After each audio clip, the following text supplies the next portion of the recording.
Easy glass shader with dust. Create a AI standard surface material and name it as glass shading.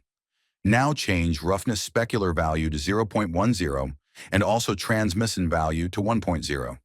Then open Hypershade panel and create new AI standard surface and name it as dust shading. Create AI mixed node and connect both materials to shader 1 and 2. Now increase roughness specular to 1 and adjust the default color to light gray.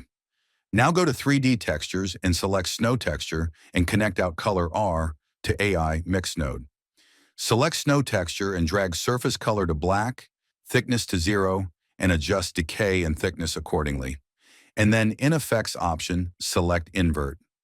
Go back to Thickness and click on Checkerbox and select Volume Noise. This helps to create dust noise, an amount of dust you need. Now go to 3D Texture node and give values for scale as you want.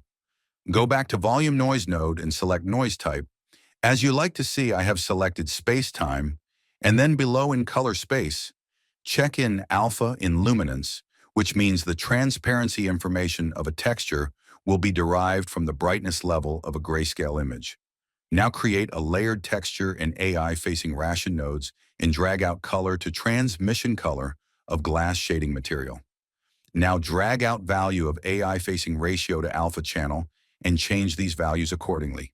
Select layered texture node and give first box color to black and second box to red or green. This depends on which color bottle you want it to. You can adjust as you wish.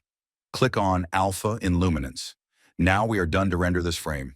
Boom! Feel free to give comments. For more videos, do subscribe.